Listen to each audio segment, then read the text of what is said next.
All right.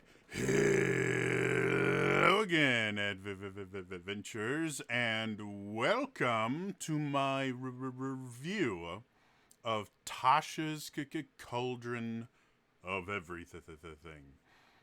Yes, this is my review of a new book.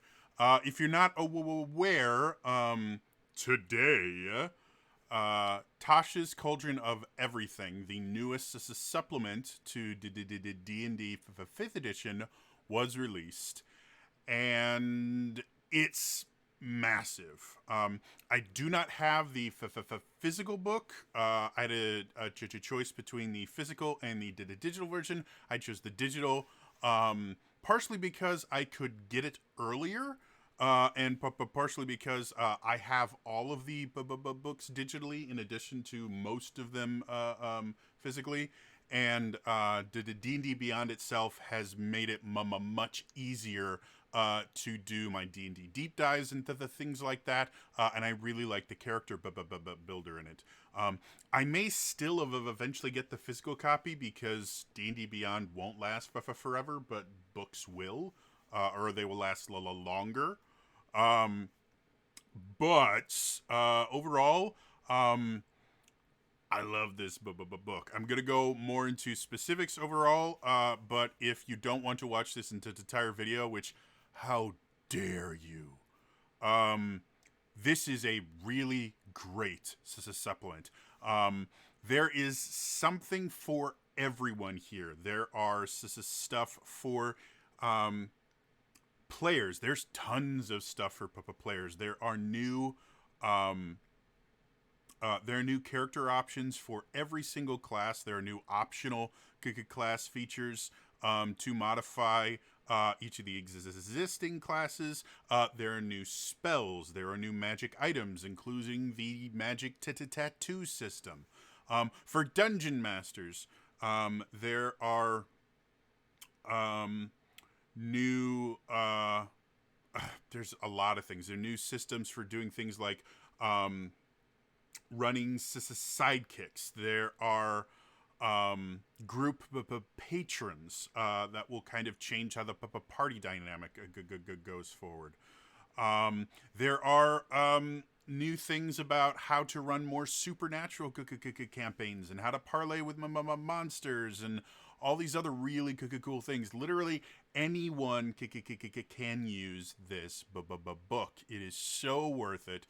So definitely pick it up. And if you can, pick it up from your friendly local gaming store, as opposed to ordering it through Amazon or something like that. You'll probably pay a little bit extra, but especially with everything that's been going on right now and how many businesses are going out of business, doing something like this through your friendly local game store can be the difference between it staying open and closed, quite frankly. So if you can, support your friendly local game stores. All right. Let's dive into the actual review. Now, the book itself is separated into four chapters. The first chapter, and by far the largest, is character options. And I'll talk about that a little bit more.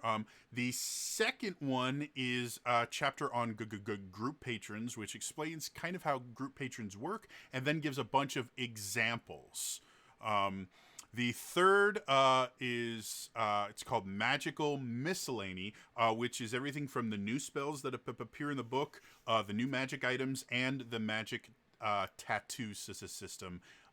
In addition to like listing the actual magic tattoos, it explains how they work. And then the fourth chapter is the Dungeon Masters tools, which, to be honest, is the most varied of the chapters, because you have everything from advice on how to run a session zero, sidekicks, and how to build and run them. They even have a section on puzzles in the end that I'll go into a little deeper. But by far, Chapter 4 is the most diverse. In my personal opinion, it's the most interesting to read. So let's dive into the review of each specific chapter. Chapter 1. Wow, I got something in my throat. Hold on.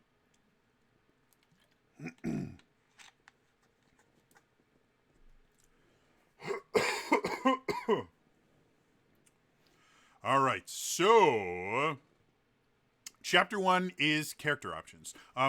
And the first thing they start out with in character options is how to kind of customize your character right from the beginning. The first section is, they call it customizing your origin. It's effectively how you can change the built-in bonuses you get from your race, which is really cool.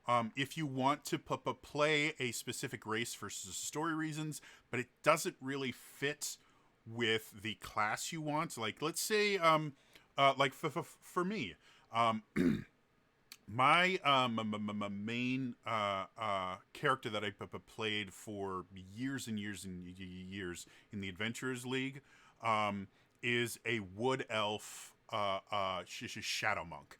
However, the original story that I created for him, because I actually created the character as a self-insert character for Critical Role. Yes, I'm that kind of crazy fan. He was originally an Eladrin that was born without any innate magical ability, whereas Eladrin in general, one of their racial features is the ability to cast Misty Step as a for free once a day. And when you look at in earlier versions, like for 4th edition is when I really kind of fell in love with the Eladrin. They actually had an encounter ability where they could phase step once per encounter for free. So I built this character around the idea that he was an Eladrin, but he was effectively a broken Eladrin because he couldn't use magic, and the culture he was born in appreciated and kind of defined their life around their magical ability. If you didn't have strong magical ability, you were a lesser person. And so what happened with him was, in order to become someone that was actually had a beneficial role in society, his parents effectively gave him over to the Order of Shadow, so he could learn how to channel at least some sort of magic through ki instead of innate magical talent. What ends up happening is he eventually gets his kind of final test to be granted, to graduate from the academy, which is he has to go and murder his own mother, and then he there's a fight and he runs away, and then he becomes an assassin for hire, and that's how he became an adventurer.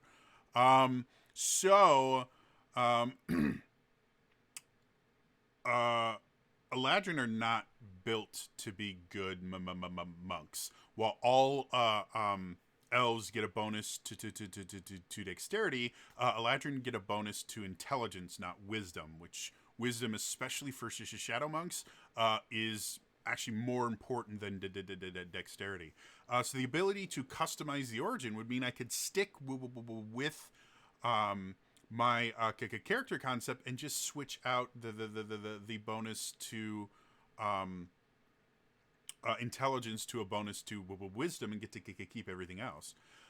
Now, the customizing your origin has more than just replacing your abilities to score bonuses. It shows you how you can trade proficiencies, and there's actually a table in there that says what proficiencies you can trade for other proficiencies.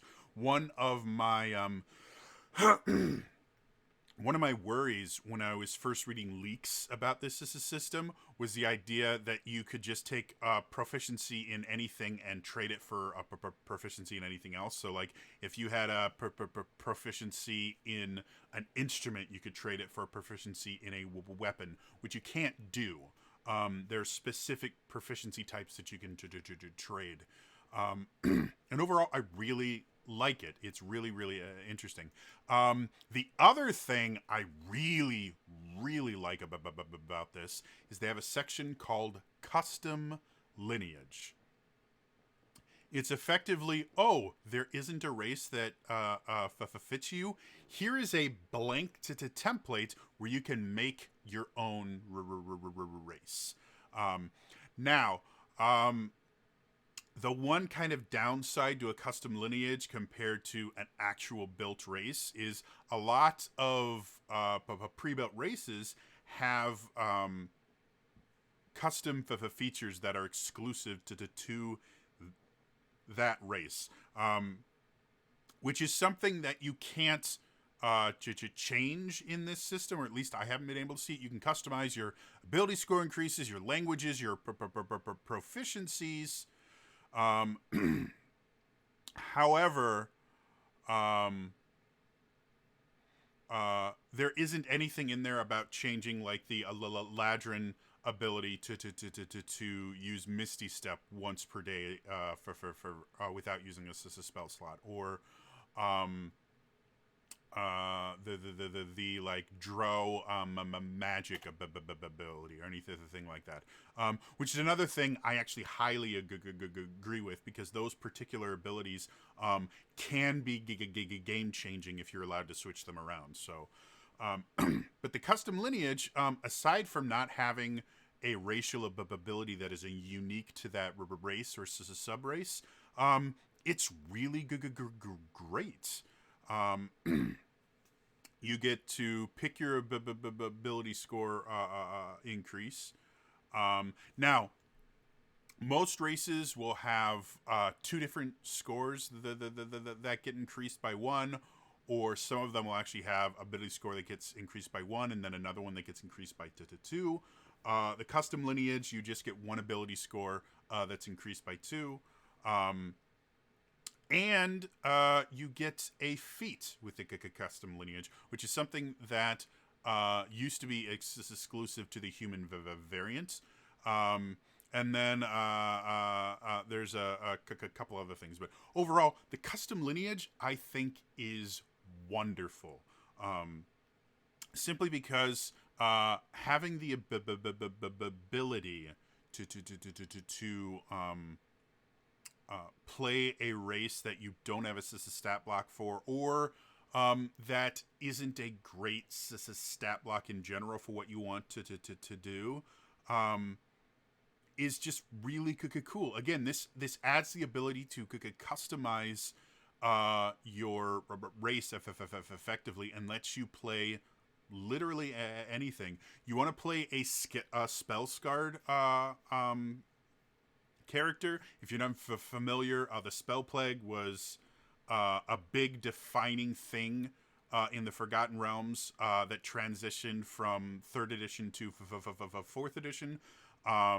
And it basically screwed up how magic worked across the world. And one of the things that could happen is you could develop what was called a spell scar, which meant magic didn't work the way it did for everyone else for you. And you were kind of weird as far as magic was concerned.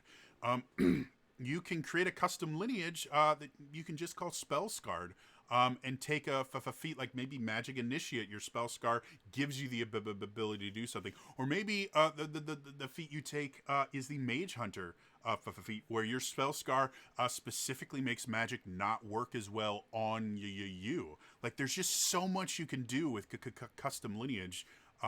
So yeah, I like the fact that you can customize your origin. I like even more the custom lineage feature. I think it's brilliant. They also have a section on changing your subclass, which is another thing that I think has been needed in 5th edition for a while, because you choose your subclass at level 3.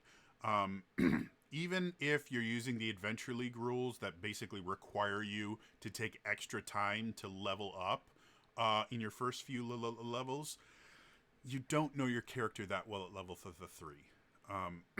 If you have kind of pre-built in your head where you want the character to go, it doesn't matter that you're picking it at 3. You already know what skills you're picking at level 16 at character creation.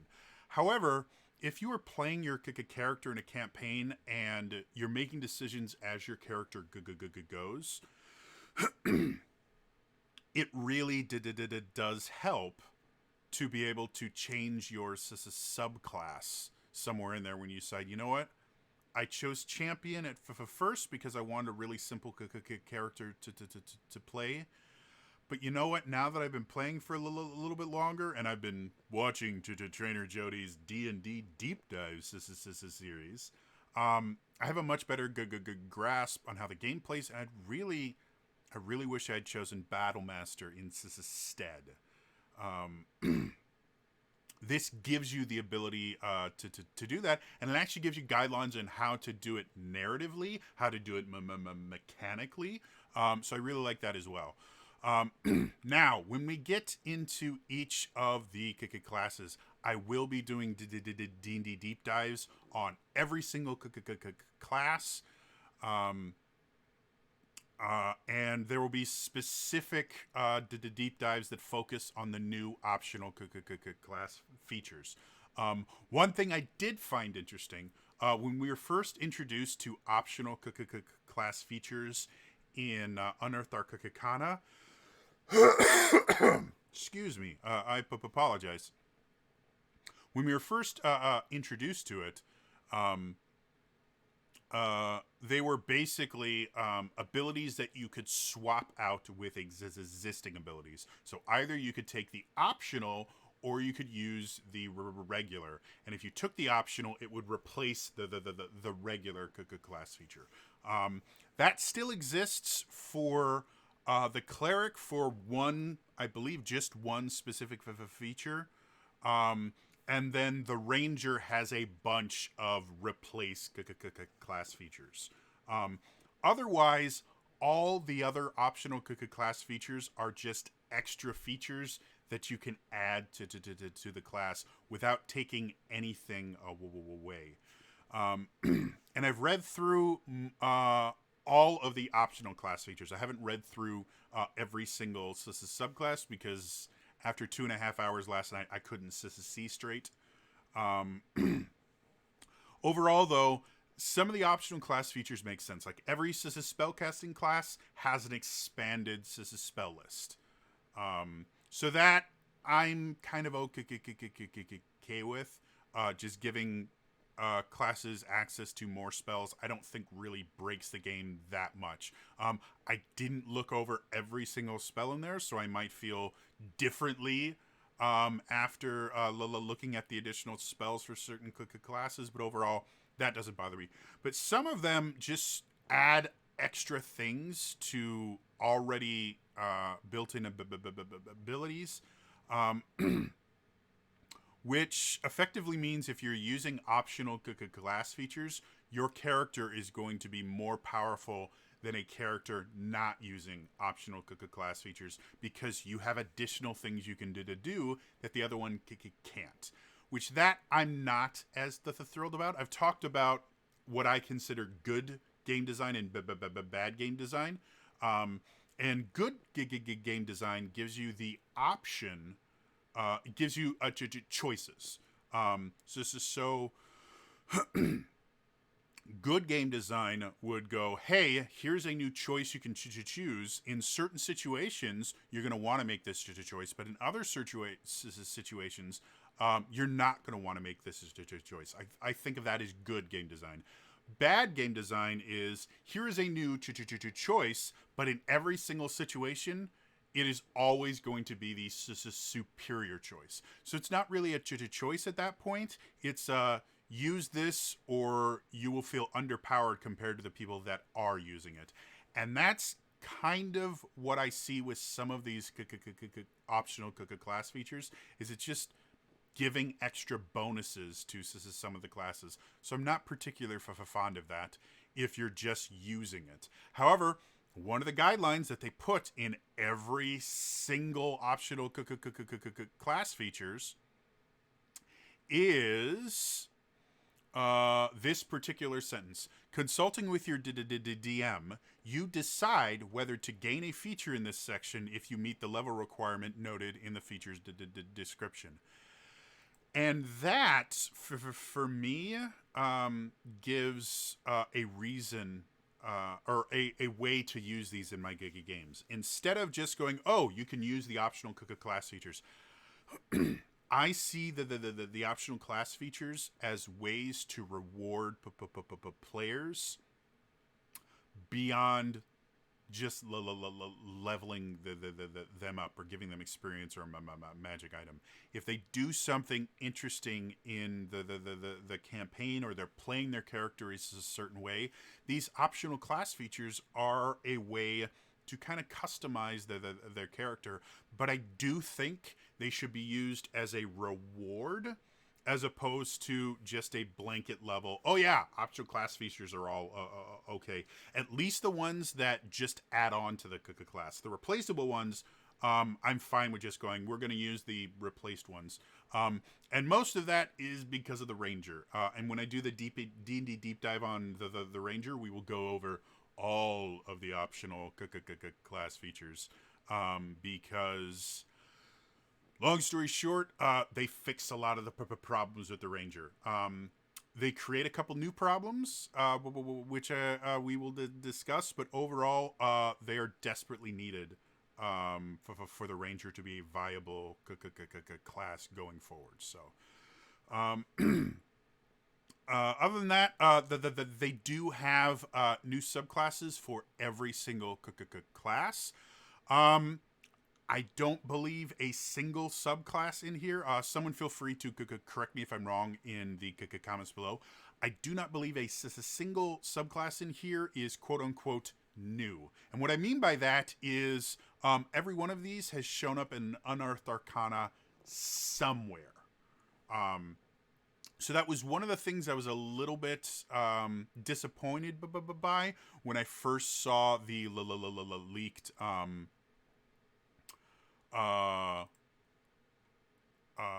table of contents, is I recognized every single one, or almost all of the subclasses, because I read Unearthed Arcana constantly. I do D&D deep dives on a lot of them. So I was a little bit upset because in previous expansions like Xanathar's and even the Sword Coast Adventures Guide, they showed a few of the new subclasses in Unearthed Arcana, but there were still a couple that were just completely out of the blue. So I was a little disappointed that there weren't any that were just completely out of the blue. However, even the ones that I did D&D deep dives on have changed pretty spectacularly. To give you an example, I did a bunch of D&D deep dives on the new psionic subclasses. All three of those psionic subclasses do show up here. They are very different from what we saw in Unearthed Arcana. I'm not 100% certain if I prefer the new version versus the Unearthed Arcana version yet. I haven't gone really far deep into them, but they are different. They're different enough that I will be making new D&D deep dives on those. Some of the subclasses are almost identical to their Unearthed Arcana version, because they were just designed well in Unearthed Arcana. But overall, I like the new options. There are some really, really cool ones. Things like the Path of the Beast Barbarian, which that's the one subclass that might actually be new, because I don't actually remember seeing an Unearthed Arcana where they talk about it. But again, I might be wrong, but put it in the comments. The Path of the Beast Barbarian is so interesting and cool, and immediately made me think of Travis Willingham. If you're not familiar, Travis Willingham is a voice actor. He's one of the cast members of Critical Role, and he played the barbarian Grog in the first campaign. He plays the warlock slash paladin Ford in the second campaign. And one of the things he's said over and over and over again is he really likes werewolves. He always has. In the one shots that they've done, one of the characters he played was actually a blood hunter order of the Lycan. Because he just loves the idea of like werewolves, and the Path of the Beast is not just werewolf barbarians, but you can make a werewolf or were creature barbarian, or just like a shifter kind of barbarian, or there's so many different ways to do it, and it seems almost perfectly designed for Travis Willingham's personal preferences. Like this so looks like a class I could see him playing and loving. The other just to highlight a couple pretty cool ones I like.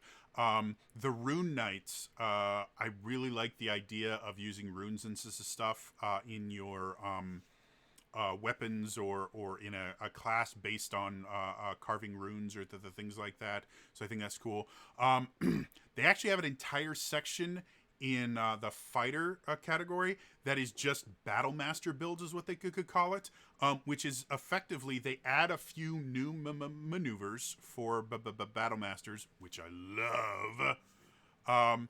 And the battle master build section just shows you, like, if you want to play a character like this, take this fighting style and these maneuvers, and this will allow you to play like a hoplite, a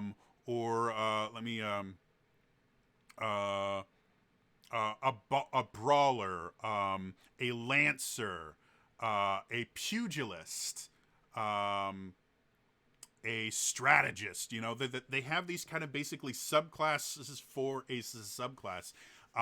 That just kind of guide you how to build a really cool looking battle master. And I'm always a fan of giving a class that has choices as to features that they can choose, more choices.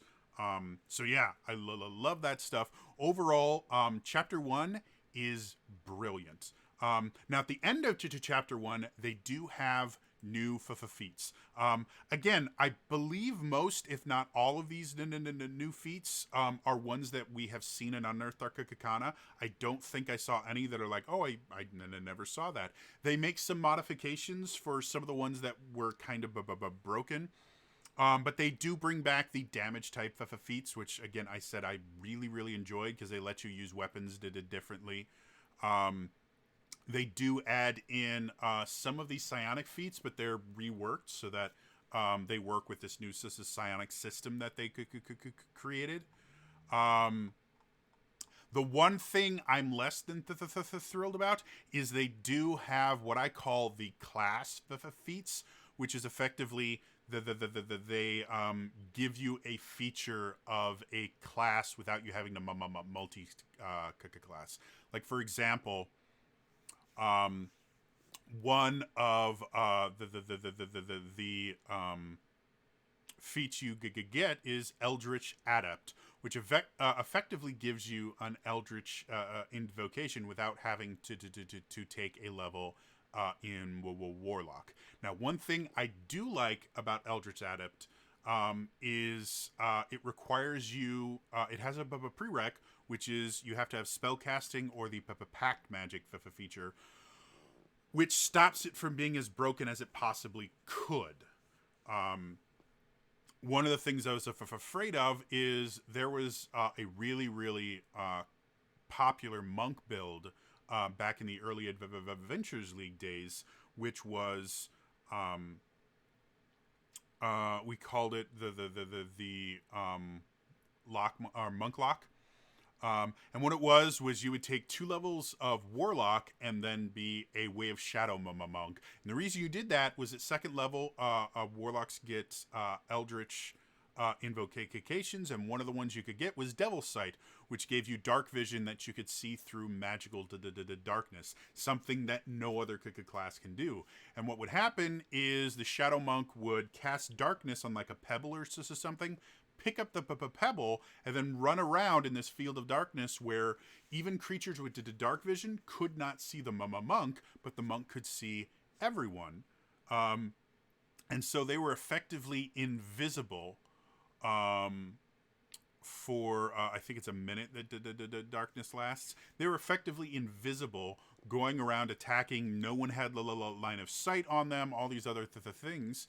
And they could go around just attacking everyone without any issues. I was a little worried that Eldritch Adept, because it just gives you an Eldritch invocation, was going to be used so that monks didn't have to multi-class into Warlock in order to get that ability, and you would just see a bunch of broken Shadow monks. Because it requires spell casting, and monks don't actually get a spell casting feature. Even ones that actually get the ability to cast spells, like the Shadow Monk does actually get the ability to cast spells. They don't actually get the feature that's called spellcasting. They get a feature called Shadow Arts. Which wouldn't work for that particular feat. So I like that they did make it a little bit more difficult. I'm not a fan of being able to take defining features of a class and turn them into a feat instead of a multi-class. So I'll really have to dive deep into those particular feats to see if I would actually allow them in any of my games. Because to me, part of the defining features of a class is you need to take a level in that class to get it, which means you're sacrificing at least your to the 20th level of ability in that class. For things like Eldritch Invocations, you're sacrificing both your 19th and to 20th level ability, which means you're losing a feat in addition to other things for using it. So, yeah, that's the only thing that I'm less than thrilled about, just because I don't like that aspect, because I think it goes against 5th edition design. But beyond that, Chapter 1 is brilliant. Like I said, I read through almost the entire thing. Towards the end, like I said, I couldn't see straight, so I just started reading the optional class features and then skimming. But overall, I love it. The new subclasses are brilliant, and I can't wait to see people start playing them. Chapter 2 is about group patrons. As a dungeon master, this is a bit of a game changer. And by that, I actually mean you can now create campaigns in a very different way, and tell different kinds of stories, which I really like. The group patron system is effectively your adventuring party works for someone. And they give you a bunch of examples. They don't specifically give you something like, oh, this is the Order of the Gauntlet group patron. No, they give you something like a guild, which can be the Order of the Gauntlet. It could be, the Order of the Bakers. But they give you guidelines on what the benefits of working for a group patron would be. Things like your salary. Some of them will pay you. The benefits you get for doing it. They also give you the limitations of working for a patron. Things like, well, you're going to want to do the things that make your patron happy. And if you do things that don't make them happy, you may find yourself fired. which loses not only will you lose access to the benefits of having a patron, but you also might lose access to other benefits like getting fired from the being a patron of the local thieves guild. You would lose access to a fence to sell stolen items and things like that, or to buy certain items that might be less than legally obtained. However, you also now become a target of the thieves guild, so you might start finding out that when you wake up in the morning, your coin purses are gone, or you're missing one of your magic items. Like, there's so much more the things that can go right and go wrong once you have an employer, effectively. And the number of examples that they have in there are pretty nice and pretty varied. There's a total of 8 example patrons in there, and then they have an entire section on they call it being your own patron, which is effectively if your party wants to start their own patronage organization. So if they want to start their own guild, or they want to start their own school for venturing, or whatever you want. It's really, really cool. It's really interesting. And yeah, it's such a great system that really expands how you can reward your players, how you can motivate your player characters, which is something that I see a lot of early DMs struggle with, is the idea of, well, how do I convince my players' characters that they want to adventure together? How do I get them to go on these adventures that I've designed? And coming up with hooks for all the characters can be a really difficult process.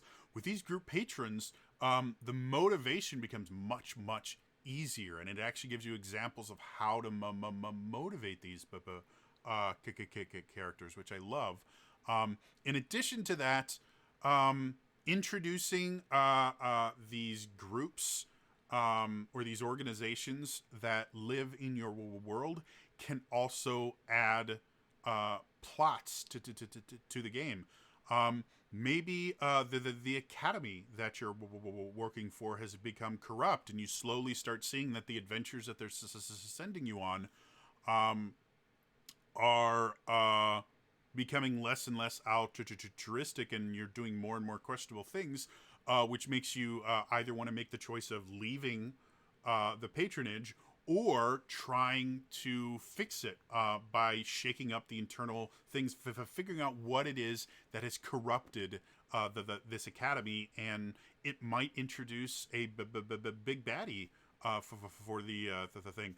On the other side, you might find out that when you first started with this patron, people were reacting very positively towards you, but as you do more and more the things, people start acting more negatively. Anytime you show your affiliation with whatever this group patron is, people get downright hostile, and you find out that there's an actual plot against your specific patron that you need to either fight against to try and clear the name of the group you work for, or that you need to start fighting against if you find that it is, corrupt or something like that, or you think there's more money on the other side, whatever it is. But it can add so many more choices for your players, and it can come up with some really interesting game styles that aren't really emphasized in 5th edition, or aren't really described well. Like, one of my favorite types of adventures is the kind of political intrigue aspect, which is really, really hard to run if you don't have a good understanding of how internal politics works from years in retail, I learned politics really, really quickly. And it also requires you to have organizations with organization in them, and building your own groups that could become corrupt, or that have politics in them that the players have to navigate, is a long process. And this group patrons can actually allow you to kind of build up the organizational structure of your group patron as you go. They even give you examples of things like the context that they'll be dealing with, which will make it much easier for you to kind of design the entire structure of the organization. So, yeah, the group patron section is really interesting. It is definitely a much needed addition to 5th edition D&D, because it expands the kind of stories you can tell, expands the way that you can motivate your players. Eventually, just offering them new shiny magic items and more money is going to get dull. So, chapter 3, Magical Miscellany. The new spells are cool. Just plain and simple. They've got some really, really interesting ones. Quite a few of them have the name Tasha added to them, because they're spells designed by Tasha. One thing I kind of forgot to mention is every subclass, every little subsection, Tasha will have a little insert commentary that she puts on. If you've ever read Volo's Guide to Monsters, there are these little asides that he writes about some of the monsters and the things in there. Very similar. They're a little bit shorter than what you saw in Volo's, which I think is a bit of a disservice, because they're wonderful. Every single one of them is a little snarky kind of joke. They make jabs. To give you an example, my absolutely favorite one I've read was actually one of the first ones I read, which was in the Artificers section. The little insert is, artificers invent cutting-edge problems, then try to solve them, loudly and often with collateral damage. I just love her little snarky commentary. Another one that I really, really loved was also in the Artificer subclass, specifically for the new Armorer subclass. Her little insert is, classic artificial logic right here. What if, when our invention goes explosively wrong, we're inside it? I think it is so funny. It's so brilliant.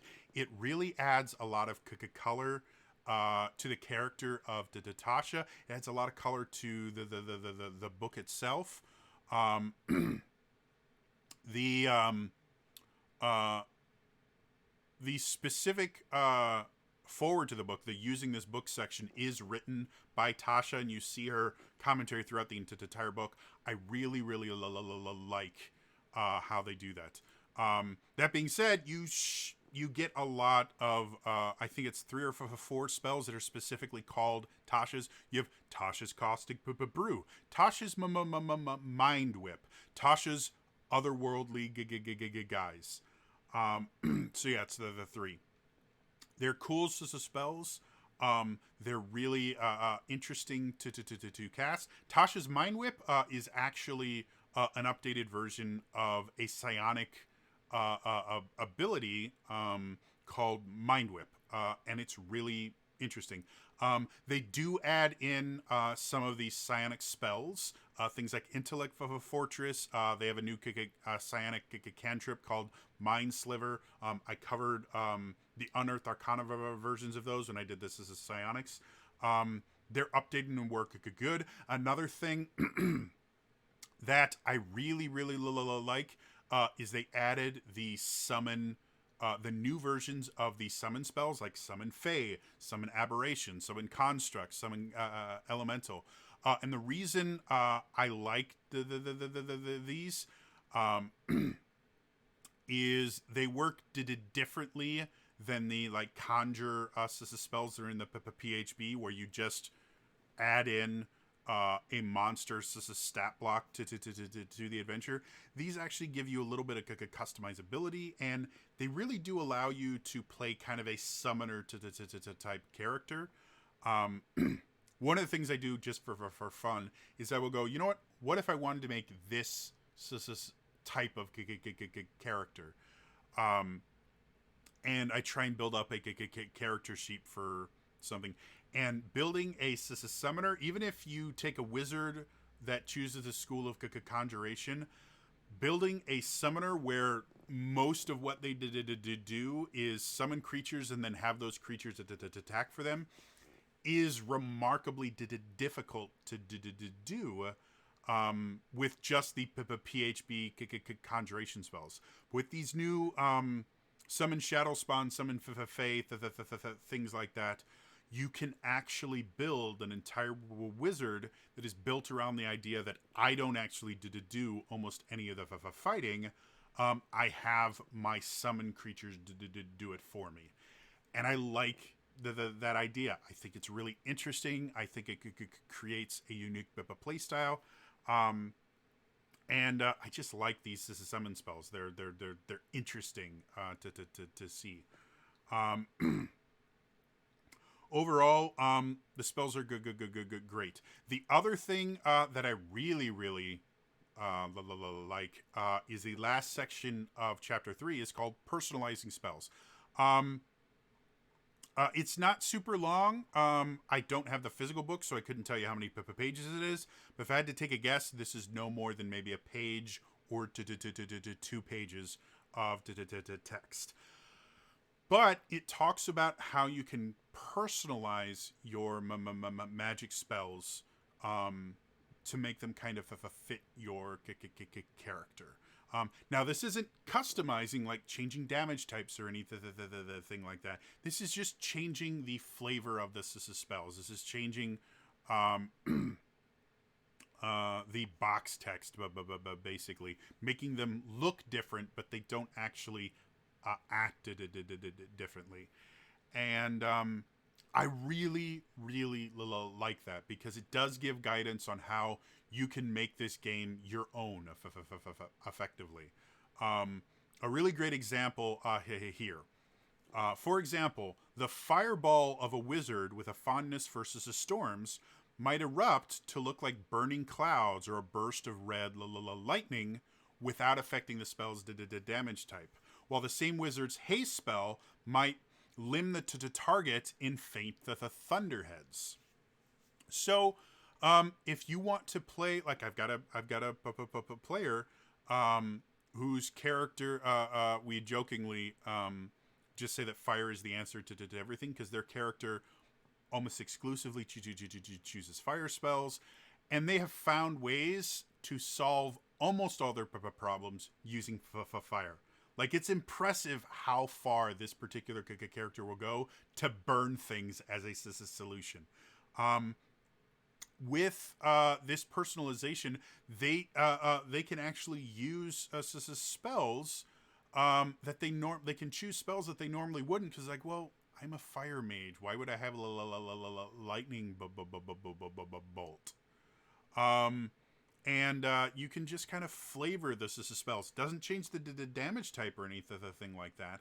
But by flavoring it, you can really have a quote-unquote fire mage. Because in 5th edition, if you only choose spells that have one damage type, you're really putting yourself at a disadvantage. And the kind of defining feature of the wizard class itself is its versatility. So if you want to play a fire mage, you're kind of shooting yourself in the foot. However, using these new personalizing spells guidelines, you can play your fire mage and not limit yourself to just a single damage type or anything like that. Or maybe you want to be a weapon mage, or maybe you want to be a book mage, whatever. one of the things that they have in here, they have a magic themes table, where they just give you some really interesting ways you can customize it. And they're not things like everything is fire. Like, to give you an example, one of the options is bursts and strokes of watercolor painted by an invisible paintbrush. If you want to be a paint wizard, or you want to do stuff like, I can't remember the game. It was a PS2 game, and it later got ported to a bunch of different systems. But you play a wolf. This is spirit, and is based on kind of Chinese folklore. One of the things is she has this paintbrush that you paint on the world to cast spells and stuff like that. You could do that with this. Or another one that's really interesting: rowdy barnyard animals accompanied by the warm sense of coops and stables. If you want to be a farm-mancer, like, they're just really cool things. Again, none of this will affect the mechanics of the game. This is just flavor to text, and I love it. It's something that I don't think has been emphasized in 5th edition nearly enough. They do have stuff about how to flavor your characters going as far back as the player's handbook, but they've never really emphasized it. And in this, they go ham on the idea of, no, flavor your characters, make them play the way you, make them look the way you want, not based on the kind of stereotype. And I love it. I think it's brilliant and super fun. And yeah, it's just great. The magic items section, I have not read through all of them. Again, by the time I got here, I literally could not see straight. So I've not read through all of them. However, I looked over it. Most of them are interesting. Most of them are things that I don't remember seeing. We did have an Unearthed Arcana on magic tattoos. So the tattoos are not going to be super brand new for people that follow Unearthed Arcana. They are really cool, and I like what they do. If you've watched Critical Role, they do have magic tattoos in the Senka campaign. Without going into spoilers, I won't say how they are involved in the campaign, but they do show up. So that's cool. The rest of the magic items, like I said, I haven't read through all of them, but they're magic items. You know, magic items are always cool and interesting and add new ways to kind of customize your character. So I can't really see anything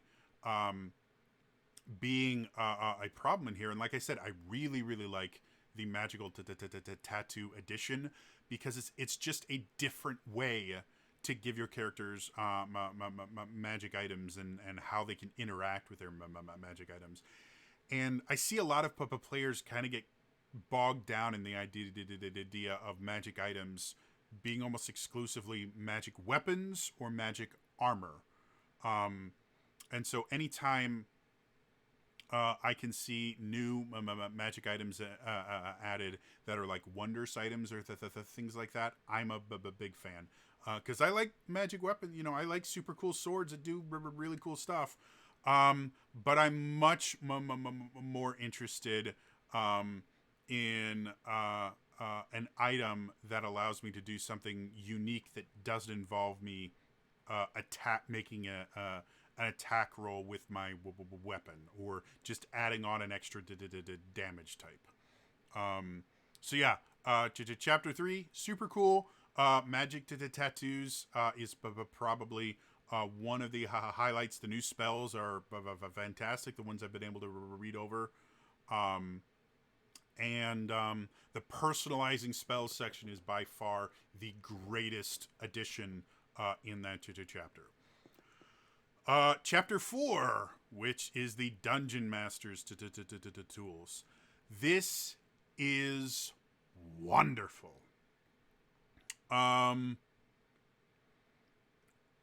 It defines a lot of parts of a 5th edition that a lot of people, a lot of new DMs kind of gloss over. Things like a session 0. This actually gives you a really, really nice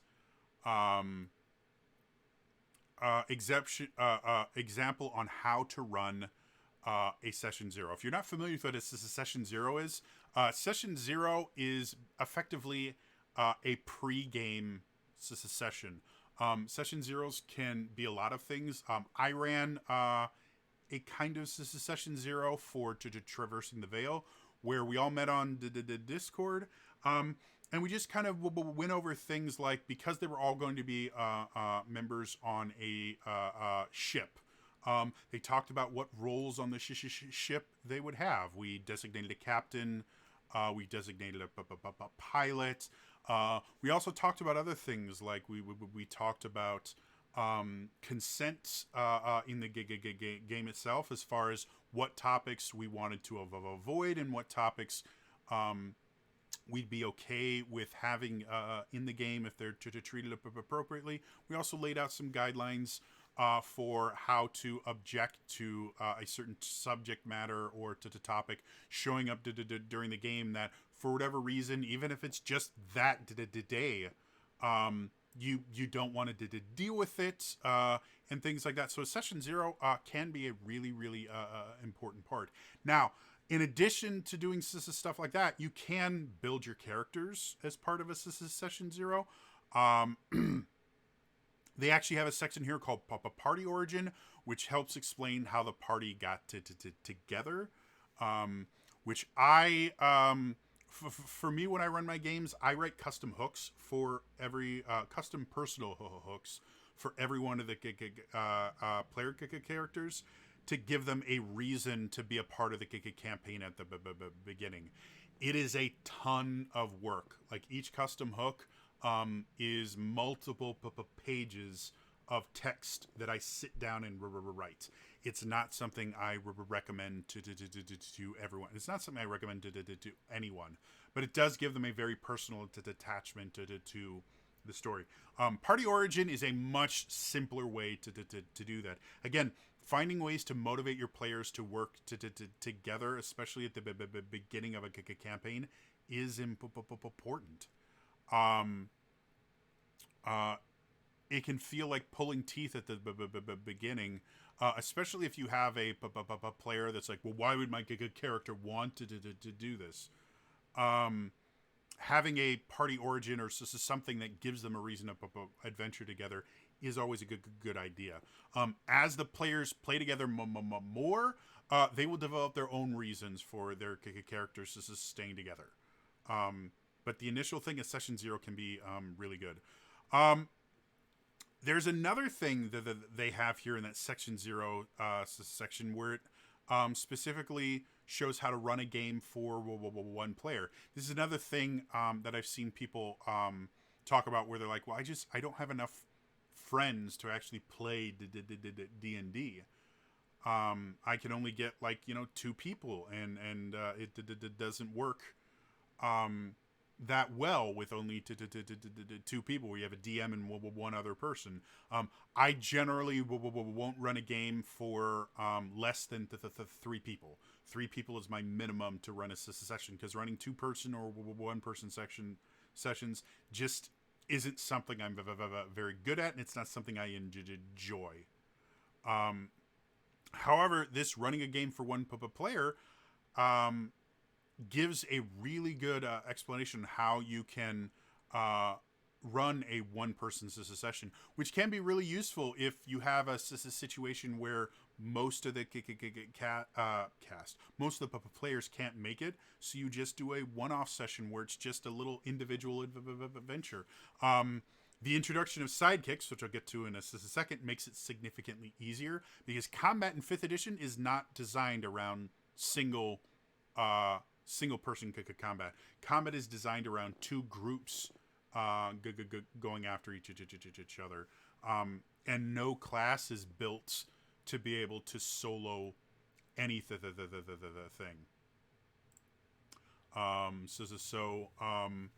Sidekicks makes running 1-player games significantly easier, and it can be nice to just have a session where all you do is deal with one character. You can use it as a nice way to get into their backstory and just again kind of reignites the passion for a particular player to play their character. So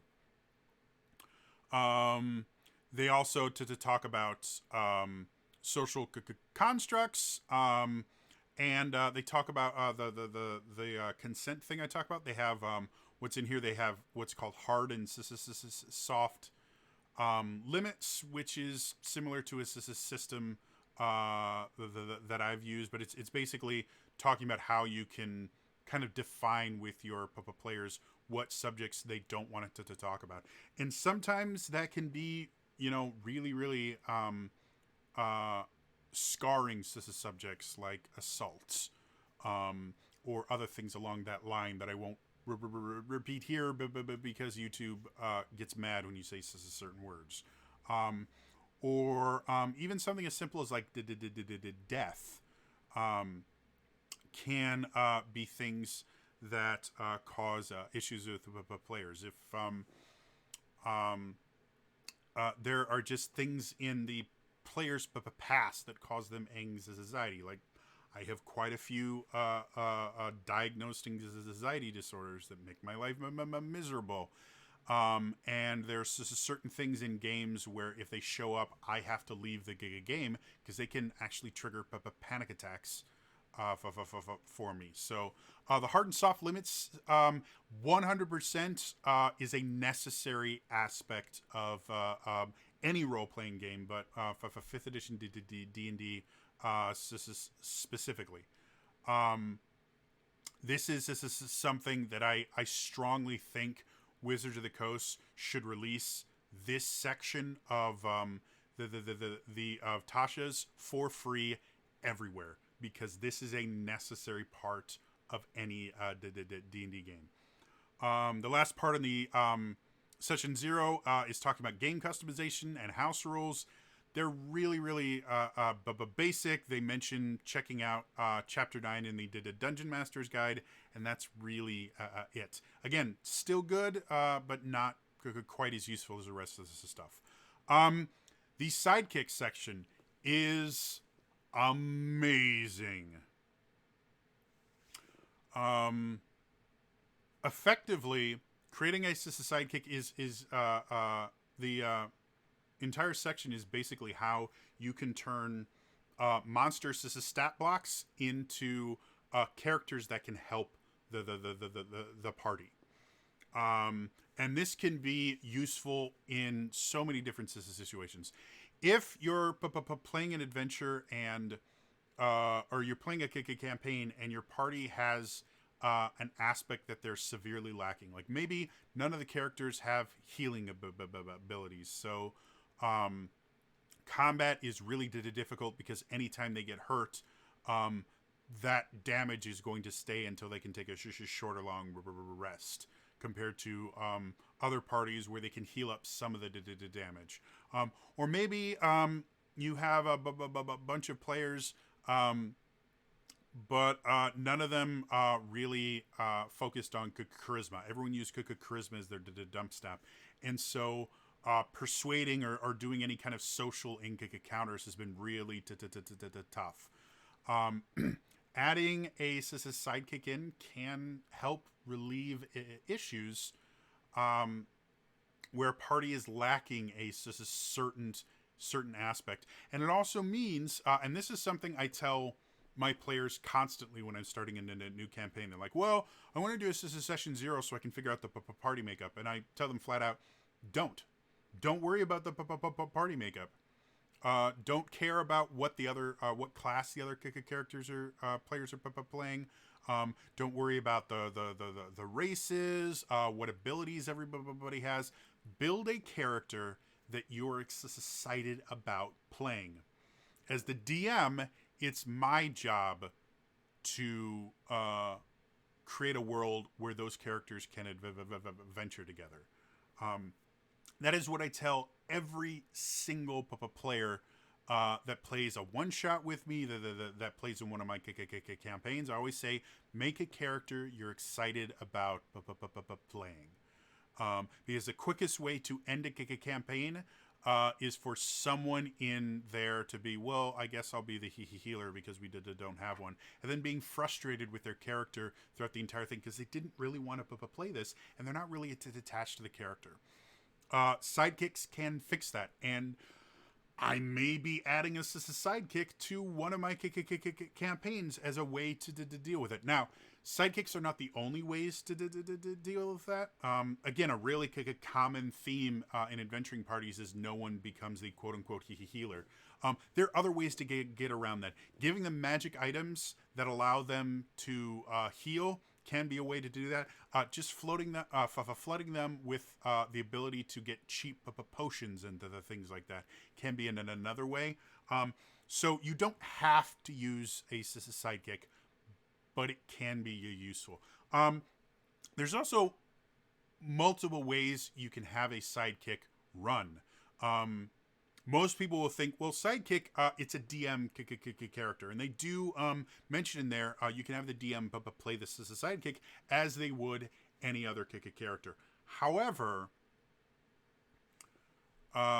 you can also have one of the players control this as a sidekick because they're somehow connected with their particular character,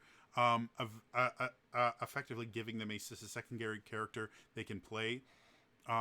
Which can be really, really useful when you're running low player campaigns where effectively, if you only have two people, 5th edition really tends to work best if you have a party between 4 or 5 players. So if you're running a 2-person party, each player could have their character and then a sidekick. Another thing you could do is if you have someone that wants to play for just a session, that wants to just to try, sidekicks are significantly less complicated than player characters. So if you have someone that's never played and wants to try it out but doesn't want to get super involved, you can create a sidekick character for them to play.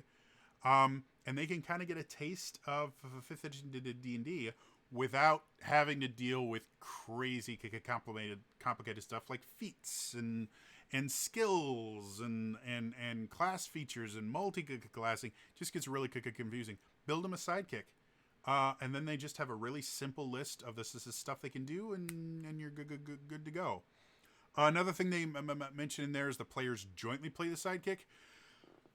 That one would require that I could see increasing combat at a time significantly as players argue over what they think this sidekick could do. So that's the one section I would go, be careful about how you implement the players jointly playing it. If you do a round robin kind of thing, like maybe every combat the sidekick is played by a different player. If you really want to go crazy, every round the sidekick is played by a different player, go for that. Yeah. The actual the other the thing that I think I don't think people are thinking about when they think of sidekicks is anyone that's been DMing long enough has had that player, and they actually in the next section they actually talk about how to parlay with monsters. They have that one player that's like, I want to make friends with everyone. Well, I want the cute little fox creature to be my friend and keep them with me. Well, this little kobold, he's so cold and alone. He needs to join the party. You can use this as sidekicks to allow your players to befriend people. And it doesn't have to be humanoids. You can make sidekicks that are wolves. You can make sidekicks. You may have to flavor things differently, but they specifically mention you don't have to have a humanoid as a sidekick. So if you have that person that likes to befriend animals and stuff like that, use the sidekicks to allow them to befriend an animal and add it to your party. Now, as I've said many times before in D&D Deep Dive, action economy is the biggest deciding factor in what balances combat. Anytime you add an additional character with their own actions and the things like that to one side of an equation, they are going to have the advantage. So, as much as sidekicks I think are super awesome and I think should be used, don't go overboard. They do mention in the first section on creating a sidekick, having more than one per player character can noticeably slow down the game. And when estimating difficulty for an upcoming encounter, count each sidekick as a character. So if you're adding sidekicks to the game, remember it's going to slow down combat, and it's going to make your job as a DM a little bit harder because you've effectively added another player to the game, no matter who controls them. So don't go crazy with it. But I do think you should use them. I think they're really super cool. There are 3 classes of sidekicks. You have the expert, the spellcaster, and the warrior. Each one has their own leveling table that gives them additional abilities and things like that they can do. They are not carbon copies of classes. They are their own thing. They take aspects from different classes. Like the expert takes a fair amount from the rogue and the bard. The spellcaster, there's actually multiple flavors of spellcaster. You actually choose their role, mage, healer, or prodigy, which will kind of define the things that they can do. It'll define what ability scores that they use for casting, the spells that they get, things like that. So they are kind of D&D 5e classes light, but they're unique enough that playing a sidekick is not going to feel like a watered down version of a real character. It's going to feel like a simplified version that can do a few different things. So I'm actually interested in the idea of perhaps doing something like having a sidekick only one shot, just because it would be really interesting to see players play a bunch of sidekicks. One of my favorite adventures from 4th edition, it was the last officially published adventure for 4th edition, and it's where I gotta show this off because it's just super cool. It's where I got this.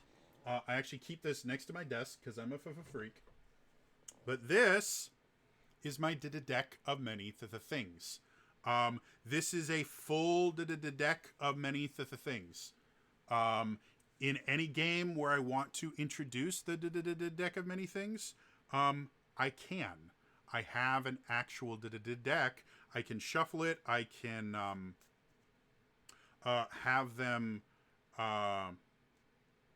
I can have them draw from the deck and use an actual deck. Now, in this new world that we live in, there's not a whole lot of chances for me to use the physical deck with other people. But even in online games, the ability to just pull a card out and show it to the players is super cool. So that's why I have that. However, the madness of Gardmore Abbey was an entire adventure where it gave you pre-built characters, and it was designed to be basically a flashback. Or no, they had a pre-adventure that went with it, which explained how Gardmore Abbey fell. And every player would get to play a pre-built character because they basically like read a journal and it transported them back, and then they could play the actual madness of Gardmore Abbey as their own player characters, and it was a really cool adventure. It had a dragon, it had a beholder in it. You had to pick up the various cards, the deck of many things, to try and put it back together.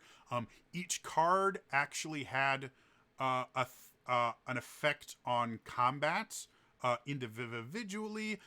There was another adventuring party that was trying to collect the cards as well that you would have to clash with. It was such a cool adventure. Sidekicks, you could definitely make a sided adventure or a one-shot inside of a campaign that could be really, really fun with them only playing sidekicks. I also see the sidekick system being used really effectively just for NPCs that your players become a little bit more attached to. Because building a stat block in 5th edition is a pain in the ass. There's no two ways about it. I love 5th edition. I'm not, and I love D&D. I'm not one of those people who are like, D&D is the worst role-playing game on the market. And if you really want to be play a real game, you should play this one or this one because they're all better than D&D. No, I think the reason D&D is the most popular game on the market is it is one of the best games on the market. It has the most money put into it. Is one of the best designed. It is a really great game. However, custom making monsters from scratch in 5th edition sucks.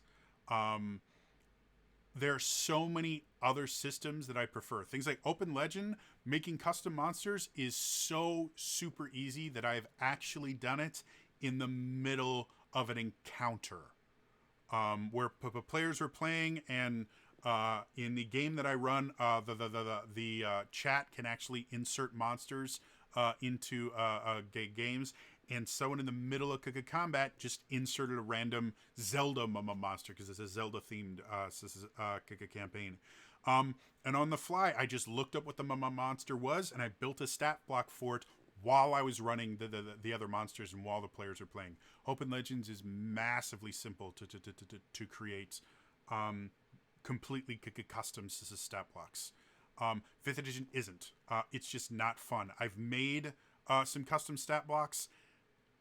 They're painstaking, and because it's such a well-balanced system and a well-designed system, you really have to learn the ins and outs of how stat blocks are built in order to build them, and it's just making custom monsters is a pain in 5th edition. Making sidekicks, on the other hand, super easy. Just taking almost every monster manual or book where you get stat blocks will have NPC stat blocks in the back for just generic things like assassin or something like that. Adding a sidekick class to one of those stat blocks makes it super easy to create these custom characters without needing to spend an hour building each one. And I love that. I think this is going to make it a lot easier for me to create more interesting encounters without just, going through monster manuals and things like that, trying to find interesting monsters I can use. So yeah, I cannot speak highly enough about these sidekicks system. The Parleying with monsters, I did not read this one extensively because, again, at this point I couldn't see straight. But it gives some examples of, if you want to learn more about a monster, they have a table of monster research by type. So if someone comes into combat and goes, hey, would my character know about this particular creature? This tells you what skill they should be rolling to find out about it, which I like.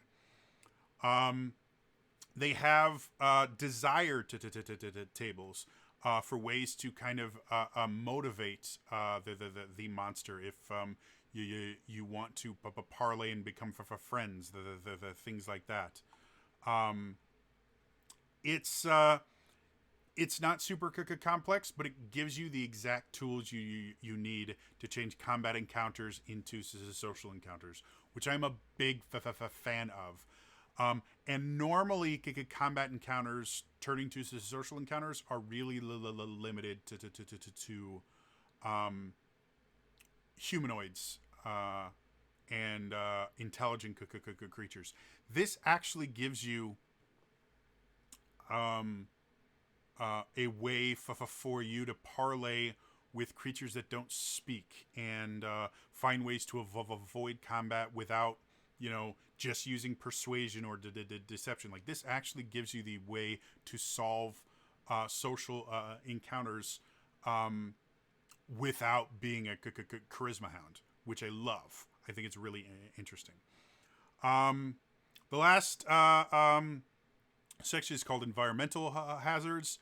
Um, and again, this is another section I wasn't able to read fully. I just kind of glanced over it. But again, this is another way to create encounters that are not combat encounters. There are ways to create interesting effects on entire regions or even just small areas. They're really cool. I may do a deep dive on them someday, or I may have an entirely different series I did do specifically geared toward dungeon masters, whereas the D&D deep dive is really geared more towards players. I don't know, but it is really cool. The just massive amount of stuff in the environmental hazards sections. Everything from, you have supernatural reasons, magical phenomenon, natural hazards, things like, what if you wanted to have an avalanche? Or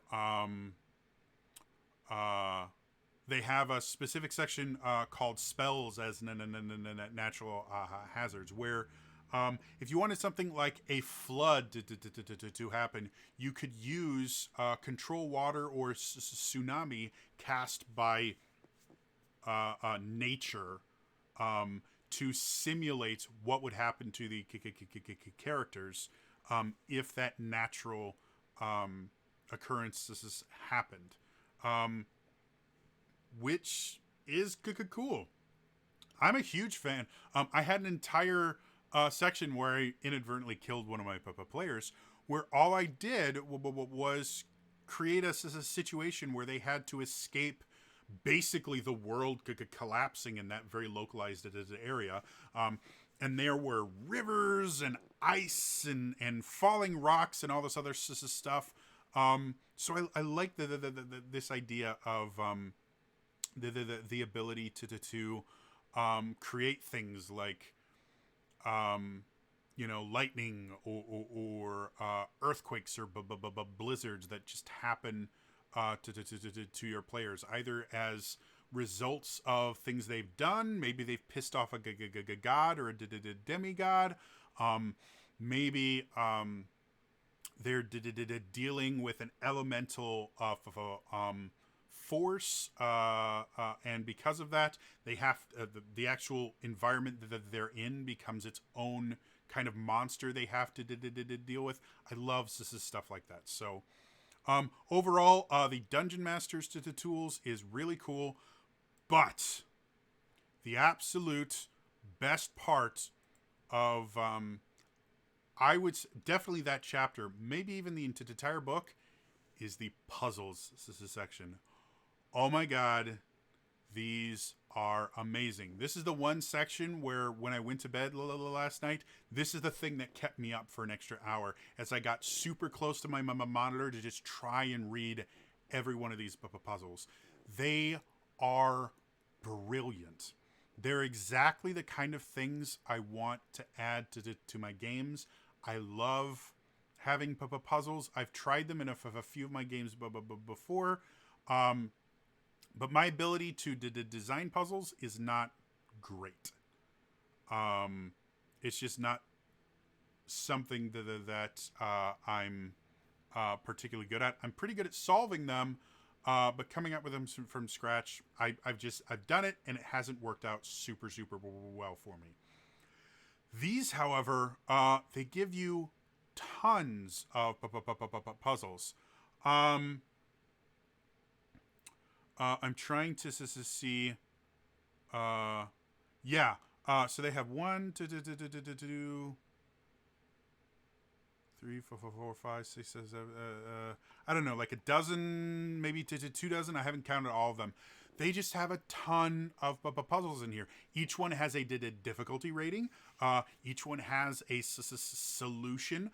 They also have a way to customize every single one. So theoretically, you could use the same puzzle multiple times to the same group of people, and it could be challenging every single time by just customizing a little bit or flavoring it. Now, most of the customizations are not going to work great to go one after another, because they're basically just going to use the same technique twice. But if you introduce it in one session, and then you reflavor it and customize it and introduce, a month or two later, you can get a lot of you can just get a ton of just work out of each one of these puzzles. They also have hint checks in every single one of these puzzles, to where if the players themselves, the thing about puzzles is they are challenges for the players, not the player characters. And that's what I love about them, because even a min-maxer can get stumped by a good puzzle. Because of that, if you have people that are just really not good puzzle solvers, they have hint checks that they can roll skills. They have a DC for the hints. They can roll skills to give them hints to make it easier for players that just aren't very good at puzzles, or to effectively reward players for having very well built characters in a puzzle situation. I cannot say enough good things about the puzzle section. It is my favorite part of the book. I have already decided I'm going to be using quite a few of these puzzles in one of my campaigns. I'm not going to say which one. I will probably use some of these puzzles in all of my campaigns somewhere, because they're just that good. They're interesting. They're difficult. They're not impossible. The other thing that's really nice about this, and I mentioned this when I did the review of Eberron, the Eberron supplement. What was it called? Rising from the Last War. Even if you're never going to use Eberron Rising from the Last War, like you're never going to play an Eberron, you can use things like the dragon marks in there as templates to design your own things. And the puzzles they have in here serve as such amazing templates to build your own puzzles that I'm blown away with just how interesting and well designed these puzzles are. By far the most surprising and my favorite part of Tasha's is the puzzles section. So if you are a player, don't read through the puzzles. If your dungeon master wants to use them and you already know how all of them works, it's going to frustrate the dungeon master because it does take a fair amount of effort to run these puzzles correctly. And it's going to be frustrating for you, because the cool part about these puzzles is figuring out how to solve them. None of the puzzles are just straightforward. All of them require a little bit of kind of insight and the thinking. They're not there isn't a single puzzle, at least not the ones I've read. I wasn't able to read all of them. That's just oh, here's a riddle, solve the riddle and it gives you the answer. All the puzzles have multiple parts. They're really interesting. So if you are a just a player, or primarily a player, I would recommend not reading the puzzle section because you will have so much more fun solving the puzzles than you will reading them.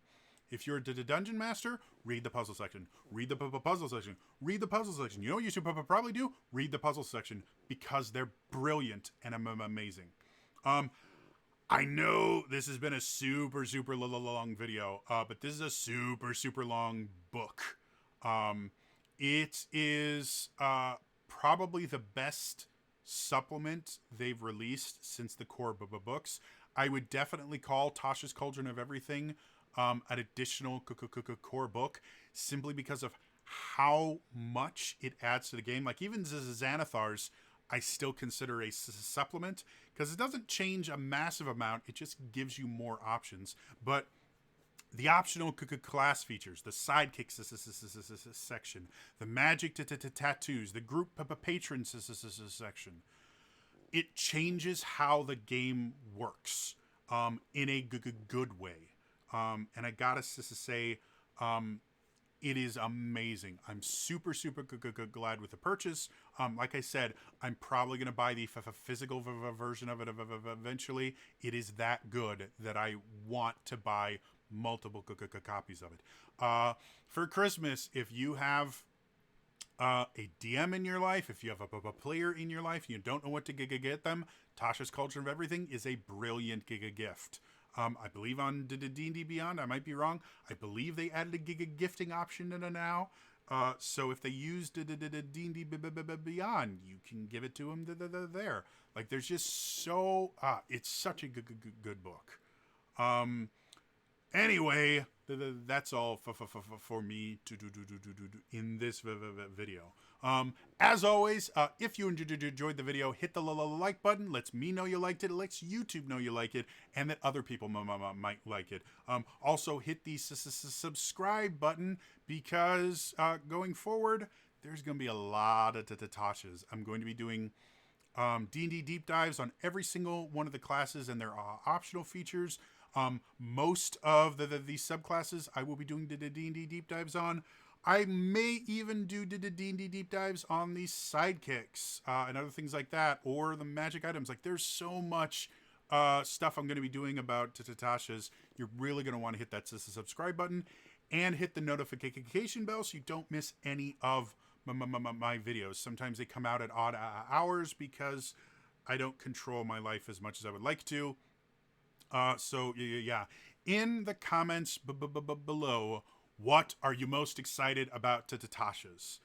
Is it the new subclasses? Is it the new optional class features? It's how they try. Is it how they try to fix the ranger? And if it's not how they try to fix the ranger, in the comments below, let me know why you're wrong. Because the ranger needed fixing, and this does a fair amount of that. So yeah, in the comments below, what are you most excited about with Tasha's Cauldron of Everything? What do you want to see my first videos on? Otherwise, again, that's all for me today, and I will see you guys next time, all right? Bye-bye!